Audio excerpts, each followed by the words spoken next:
Hey there. So, I'm making a video response to Skye's video about how he knew he was trans, and he talks a little bit about coming out to parents, but I'm not going to talk about that too much because I have a lot of other stuff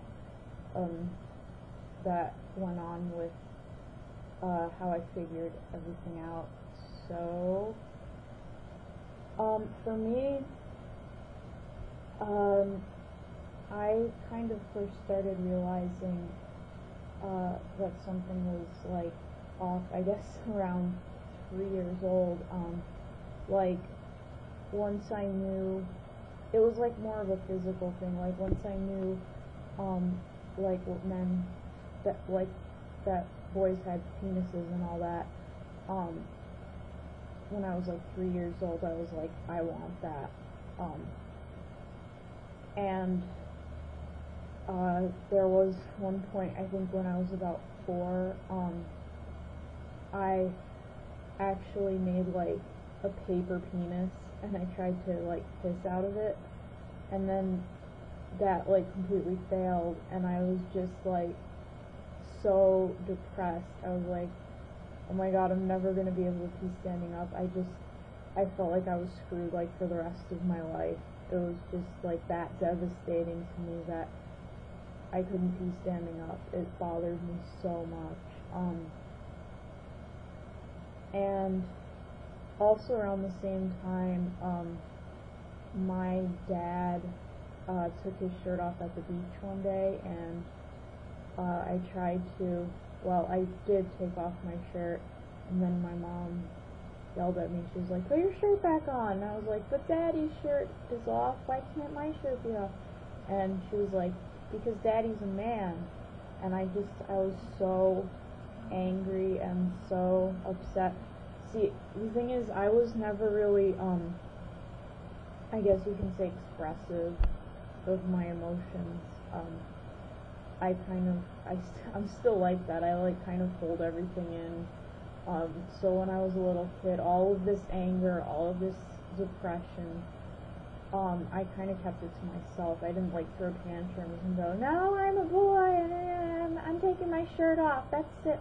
Like, my mom said, put your shirt back on, and as pissed off as I was and as like depressed as I was about that, I didn't say anything. So, go muscle milk, yeah. Anyways, so I started just trying to ignore everything. I was just like, I didn't really think it was anything to worry about. I figured like this will go away when I get older, that, you know, that eventually it would go away, and I guess part of it was wishful thinking. I couldn't picture myself going through the rest of my life wanting a penis and not being able to have one, and not being a boy. So I kind of tried to repress it for a long time, and then around when I was 8 years old, it became an issue again. Like, I really strongly felt like I wanted to be male physically, and I wanted to be treated like a male by society and all that stuff. And then around the same age, like, I had a few female friends that went through this whole stage of like I Heart Pink, and in class, like, if we had a project to do around like 4th, 5th grade, whatever, they would be like, I want the pink paper, pink is awesome. So I kind of copied them, and I went through like a pink phase where like everything was pink. Like, I got a watch that was pink, and I got a yo-yo. I don't know if anyone remembers, like, in the late 90s, that whole like yo-yo phase with, you know, the yo-yos that sleep for a long time, and you can do all that cool shit with them. I got one of those in pink, and I just went through this whole phase of like, I don't know if I actually did like pink. I probably just pretended to. I don't even know what was going on in my head back then. I am not gonna like psychoanalyze myself. Um, so, and then when I was a little kid, I hung out with guys a lot. Then I started to kind of shift away from that because I didn't like guys treating me as a girl. Like, I wanted guys to treat me like a guy. And the more I hung out with guys, the more I felt like female. I guess you could say the more I felt girlier around guys because they were just more masculine than I was. And it was just a reminder to me that I'm not a guy. Like, externally anyways, or according to anyone else, I was female. So, I guess, that's probably why I ended up gravitating towards, girls as friends, which I guess is kind of uncommon if you're a trans guy. I guess most trans guys usually end up hanging out with guys a lot. But I kind of gravitated away from that because I just didn't like the way I felt being around guys. Like, I don't know. That's the best I can explain it. It's just like, so yeah, I tried to conform a lot. The idea never occurred to me as a kid. Like, there are a lot of kids that are like 3, 4 years old and they're telling their parents, "Mommy, Daddy, I'm a boy," or "Mommy, Daddy, I'm a girl," if you're like into F. But it never really occurred to me to do that because I was just kind of like, I didn't understand the concept at the time of being like a boy in a girl's body. I kind of just kept it to myself as usual, and I wanted to be physically male. Like, I took it very literally, which I guess a lot of kids do, but the literal interpretation of that was that I want to be physically male, and that's pretty much the most I was able to conceptualize at that age. Around 13 to 14, there was this show on Oprah about hermaphrodites, and I remember like looking at that and saying, "Oh, maybe I'm a hermaphrodite." But then I realized like what a hermaphrodite is, and then I was like, "Oh shit, that's not me." Like, I wanted that to be my problem because I couldn't pinpoint what my problem was, and I knew something was off.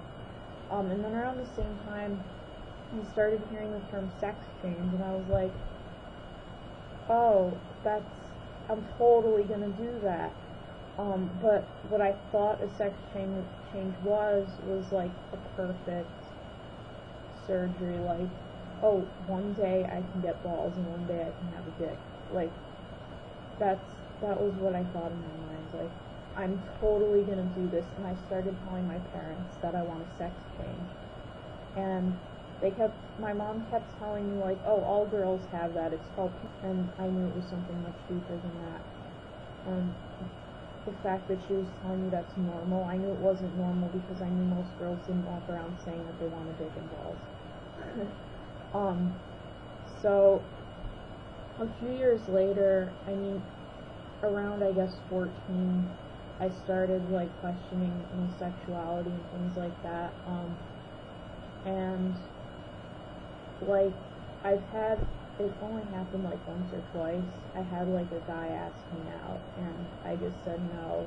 Like, I explained to them that I'm trans and that I'm actually like a guy in a girl's body, and I started explaining it to them because I preferred having to explain that than going on a date with them,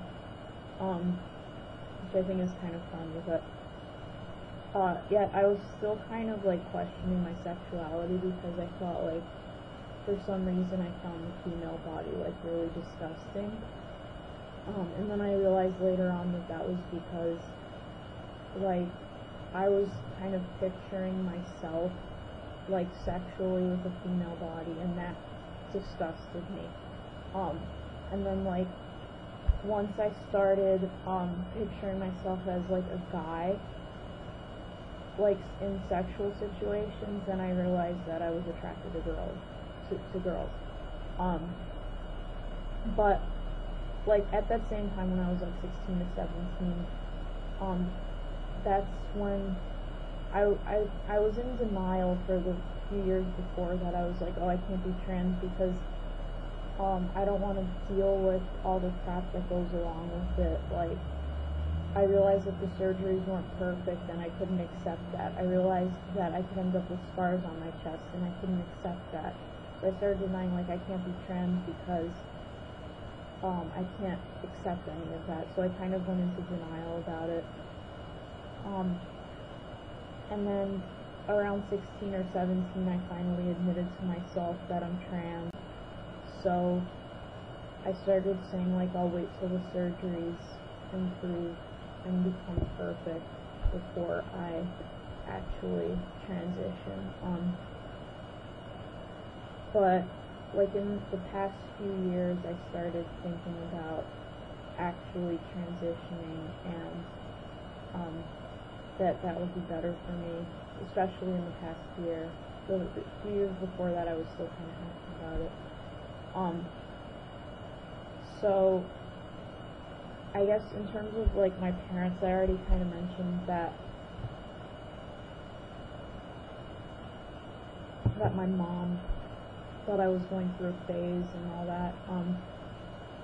But they still, I came out to them in my therapist's office because like I have this other therapist. She's like I guess she told me she was like completely shocked, and I was like, really? You didn't hear anything I had to say for the past like 15 years about wanting to be a guy and wanting a sex change? And she was like, yeah, but I thought that was a phase that all girls go through that, and penis envy, blah, blah, blah, blah.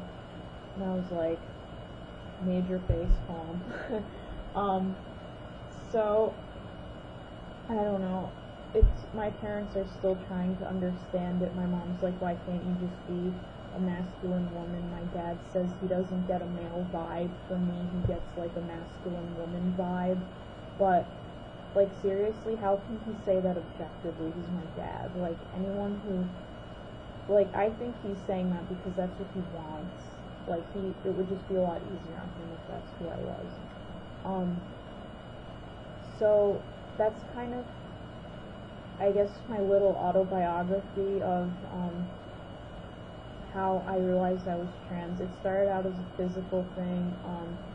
I tried to not think about it for several years at a time, and it would just keep coming back to it. It would keep surfacing every few years, and then eventually I had to like face it full on and say, okay, I'm definitely trans, and I'm definitely male inside, and I need to do something about it.